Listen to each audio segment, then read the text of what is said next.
আমার বিশ্ববিদ্যালয়ের ছোট ভাই আক্তার, যারা গত ফ্যাসিস্ট আমলে নিজের বুককে সামনে দিয়েছিল এই দেশকে রক্ষা করার জন্য, তাদেরকে ডিম নিক্ষেপ করা হয়েছে।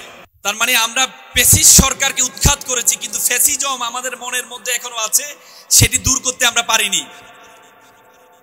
সেখানে স্লোগান দেখতে শুনেছি আমরা, খুব দুঃখজনক হলো সত্য, this is matter to regret, যে জুলাইয়ের সন্ত্রাসী বলা হয়েছে। তার মানে যারা 2000 শিক্ষার্থীদেরকে হত্যা করেছে তাদের মধ্যে কোনো ধরনের অনুতাপ আমরা দেখি না। সেটি আমাদের জন্য দুঃখজনক হলো সত্য। তোমরা জানো 52তে গুলি করেছে, ভিন্ন একই দেশ হলেও ভিন্ন পাঠ। পশ্চিম পাকিস্তান ছিল, তাদের ভাষা, তাদের সংস্কৃতি, তাদের সবকিছু ভিন্ন ছিল। তারা আমাদের দেশের মানুষকে হত্যা করেছে। 1971 সালেও ভিন্ন একটি পাঠ, ভিন্ন একটি সংস্কৃতির মানুষের উপর গুলি চালিয়েছে। কিন্তু 2024-এ আমরা দেখেছি নিজের দেশের, নিজের সংস্কৃতির, নিজের ভাষায় যারা কথা বলে, সে ছাত্র জনতাকে শুধুমাত্র ক্ষমতা টিকে থাকার জন্য গুলি করেছে। সেটি খুবই দুঃখজনক ছিল। কিন্তু তাদের মধ্যে আমরা কোনো হতাশা দেখি না, তাদের মধ্যে কোনো অনুতাপ দেখি না, তাদের মধ্যে কোনো ধরনের যে ভুল করেছে সেটি দেখি না। যদি থাকতো তাহলে কখনো তারা জুলাইয়ের সন্ত্রাসী বলতো না।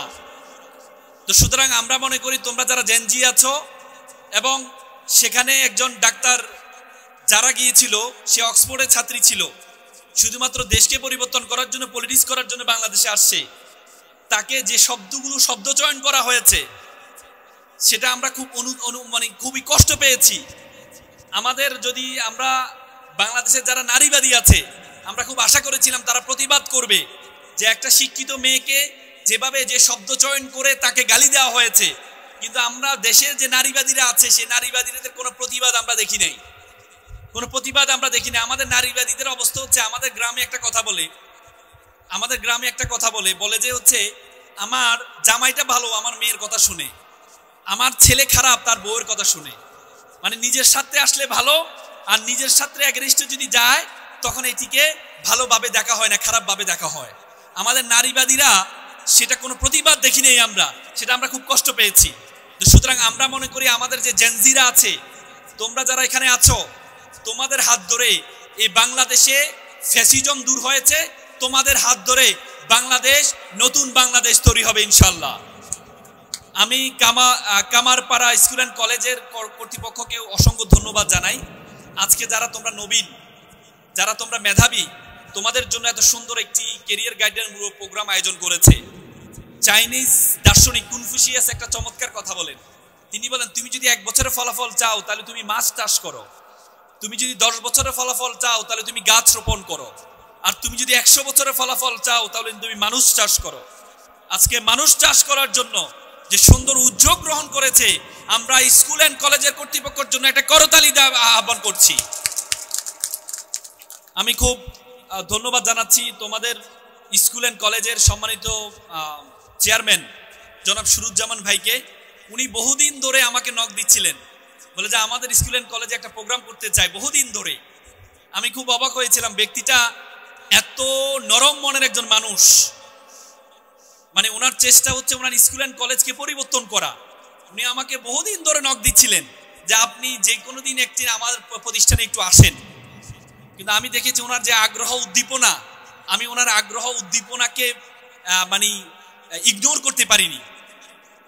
আমি ওনার জন্য যদি বলতে হয়, ছোটবেলা একটা কবিতা বলেছিলাম যে তুমি চেয়েছিলে জানতে কেন এত ভালো লাগে তোমাকে। আমি বহুবার উত্তর খুঁজেছি, ওনাকে কেন ভালো লাগে তার উত্তর আমি এখনো পর্যন্ত খুঁজে পাইনি। তোমরা পেয়েছো কিনা? ভাইয়ের জন্য এটা করতালি হবে না? আমি আজকে তোমরা যারা এখানে আছো, নবীন যারা আছো, স্কুল জীবন শেষ করেছো, তোমরা কলেজ জীবনে আসছো। দেখো, একটা দার্শনিক বলেছেন যে বড়দের কথা তোমরা কেন শুনবা। বলা হয় যে বড়দের কথা তোমরা এই জন্য শুনবা কারণ বড়রা তোমাদের বয়সটা পার হয়ে গিয়েছে, তারা জানে তারা কি ভুল করেছে, তারা জানে তারা কি ভালো কাজ করেছে, এই জন্য বড়দের কথা শুনতে হয়। সে বড় ভাই হিসেবে তোমাদেরকে আমি কিছু কথা বলবো। দেখো, you must mind it, this is the beginning. You must mind it, this is the very very beginning of your life. তোমাদের জীবন মাত্র শুরু হয়েছে। তোমরা স্কুল শেষ করেছো, কলেজে আসছো, মনে রাখবা, this is a very essential time of your life, very crucial time of your life. এখন তোমরা বলতে পারো যে ভাইয়া খুব গুরুত্বপূর্ণ সময়, এটা খুব গুরুত্বপূর্ণ সময়, এই শব্দটা বহুবার শুনেছি জীবনে। যখন ক্লাস 5-এ পড়ি, 5 বছর শেষ করে যখন পিএসসিতে আসছি, তখন মা বলেছে খুব গুরুত্বপূর্ণ পরীক্ষা তোমার জীবনে। মার কথা বিশ্বাস করে খুব গুরুত্ব সহকারে পরীক্ষাটা দিয়েছিলাম। সেই সময় A+ পেয়েছিলাম। A+ পাওয়ার পর ভাবলাম আর মনে হয় গুরুত্বপূর্ণ সময় নেই। 3 বছর যাওয়ার পর JSC পরীক্ষা যখন আসলো, তখন মা বললো it's a very important time for your life, very important exam for your life. তারপরে মায়ের কথা বিশ্বাস করলাম, বিশ্বাস করি JSC পরীক্ষা দিয়েছিলাম, সেখানেও A+ পেয়েছিলাম। ভাবলাম এখানেই শেষ। 2 বছর যাওয়ার না যাইতে যাইতে মা বললো, বাবা মা তোমার SSC পরীক্ষা is a very important exam for your life. তারপরে হতাশ হয়ে বিশ্বাস করলাম মায়ের কথা, শিক্ষকের কথা, এটা ইম্পর্টেন্ট সময়, মেনে নিলাম। মেনে নিয়ে SSC পরীক্ষা দিলাম, A+ও পেলাম। এখন নবীন ভাবলাম কলেজে আসছি, মুক্ত স্বাধীনতা, চরম স্বাধীনতা, চলবো মুক্ত বিহঙ্গে চলবো। কিন্তু এখনই এসে আপনি বললেন this is a very important time for your life. এখন কি আর বিশ্বাসযোগ্য মনে হয় কথাগুলো? কিন্তু এটাই বাস্তবতা। পিএসসির জন্য তুমি 5 বছর সময় পেয়েছো, JSCর জন্য তুমি 3 বছর সময় পেয়েছো, SSCর জন্য তুমি 2 বছর সময় পেয়েছো, ইন্টারের জন্য তুমি মাত্র 1.5 বছর সময় পাবা। ইন্টার পাস করার পরে বিশ্ববিদ্যালয় ভর্তি পরীক্ষার জন্য তুমি মাত্র 4 মাস সময় পাবা। তার মানে তোমার সময় যত কমবে, তোমার সময়ের গুরুত্ব, তোমার পরীক্ষার গুরুত্ব তত বেশি বাড়বে।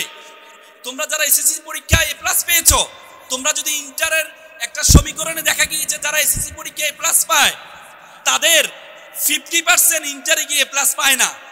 এবং যারা SSC পরীক্ষায় A+ পায়নি, তোমাদের মধ্যে অনেকেই, তারা শুধুমাত্র তাদের চেষ্টার কারণে ইন্টারে গিয়ে তারা A+ পাবে। তো সুতরাং এই যে সময়টা তোমাদের জন্য, এই সময়টা তোমাদের জীবনের জন্য সবচেয়ে গুরুত্বপূর্ণ সময়। তোমার ইন্টারের পরে, ইন্টার পাস করার পরে তুমি যখন বিশ্ববিদ্যালয়ে ভর্তি হবা, দেখবা তোমার বিশ্ববিদ্যালয়ে একজন শিক্ষার্থী, তোমার বন্ধু যে তোমার পাশে বসে আছে, তার চেয়ে তোমার পার্থক্য হয়ে যাবে ডাবল থেকে ট্রিপল, প্রচুর পার্থক্য হয়ে যাবে। আমি একটা এক্সাম্পল দিই তোমাদেরকে। একবার একটা শিক্ষক, একটা ব্যাংকের একজন দারোয়ান, সে ম্যানেজারকে বলে, স্যার আপনিও 9টা থেকে 5টা পর্যন্ত সময় দেন, আর আমি সময় দিই সকাল 8টা থেকে সন্ধ্যা 7টা পর্যন্ত। আমার বেতন হচ্ছে মাত্র 5,000 টাকা, কিন্তু আপনাদের একজন কর্মচারীর বেতন যে আমার চেয়ে কম সময় দেয়, তার বেতন 30,000 টাকা কেন? এটা কি এটা বৈষম্য না? বৈষম্যহীন সমাজে এই বৈষম্য তো ঠিক না স্যার। তখন তিনি তাকে বোঝানোর জন্য বলল যে এক কাজ করো, তুমি উত্তরা থেকে যাত্রাবাড়ি যাবা, এখানে আমাদের একটা ফার্ম আছে, গরুর ফার্ম আছে, সে গরুর ফার্মে তুমি দেখে আসবা কয়টা গরু আছে। পরবর্তী তাকে বললো এটা, পরবর্তীতে যিনি অফিসারকে বললো তুমিও গিয়ে দেখে আসো কয়টা গরু আছে। তো পরবর্তীতে যে কেয়ারটেকার দারোয়ান, উনি দেখে আসছেন যে গরু হচ্ছে 25টা আছে। উনি খুব দ্রুত গেলেন, দৌড়াই গেলেন, ওই যে অফিসারের আগে চলে আসলেন, এসে বললেন, স্যার গরু কয়টা? গরু তো 25টা আছে।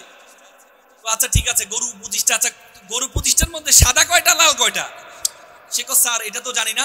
তো স্যার ঠিক আছে, তাহলে আমি একটু জেনে আসি। আবার সে গেল, যাত্রাবাড়ি গেল, গিয়ে আবার জেনে এসে বলে, স্যার সাদা হচ্ছে 10টা আর 15টা হচ্ছে লাল। বললো যে সেখানে অসুস্থ কয়টা, সুস্থ কয়টা? বলে স্যার সেটা তো দেখি নেই। তখন বলে স্যার ঠিক আছে, আমি আবার একটু যাই। আবার সে গেল, গিয়ে দেখলো যে অসুস্থ হচ্ছে 15টা আর সুস্থ হচ্ছে 10টা। এসে বলে, স্যার অসুস্থ হলো 10টা, সুস্থ হচ্ছে 15টা। এ করতে করতে তার সারাদিন শেষ। আর অফিসারকে ডাকলো, তখন তার দিন শেষ হওয়ার অফিসারকে ডাকলো, এই আসো। বলে তুমি কয়টা গিয়েছে? বলে স্যার আমি 9টা গিয়েছিলাম, 10টা আবার ফেরত আসছি। বলছে গরু কয়টা? বল গরু হচ্ছে 25টা। সাদা কয়টা? সাদা 15টা। লাল কয়টা? 10টা। সুস্থ কয়টা? এতটা সুস্থ, এতটা অসুস্থ। তখন দারোয়ানকে বললো, দেখো তোমাকে আমি পাঠিয়েছিলাম, তুমি সারাদিন সময় ব্যয় করলা এবং আমার ভাড়া নষ্ট করলা। আর অফিসারকে পাঠিয়েছিলাম, তিনি মাত্র 1 ঘন্টায় যে তথ্য নিয়ে আসলেন, তুমি সারাদিনে সে তথ্যটা তুমি নিয়ে আসতে পারলে না।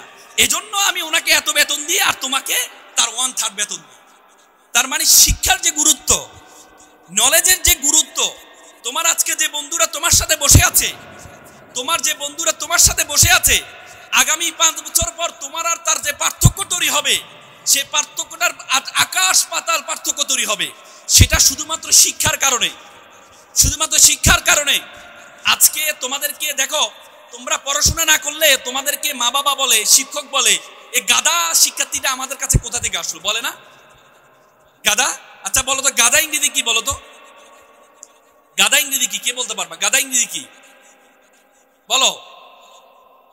গাধা ইংরেজি কি বলো? এস। গুড। এস ফর গাধা। এস বানান কিভাবে বলো তো? এ ডাবল এস। আচ্ছা, এস মানে গাধা, এস এর সাথে তুমি যদি ই টি যোগ করো, ই এবং টি, তাহলে কি হবে বলো তো? অ্যাসেট। অ্যাসেট মানে কি? অ্যাসেট মানে কি? সম্পদ। E for education, T for transparency. তুমি যদি এস এর সাথে এডুকেশন এবং ট্রান্সপারেন্সি যোগ করো, তাহলে এসটা অ্যাসেটে পরিণত হবে, সম্পদে পরিণত হবে।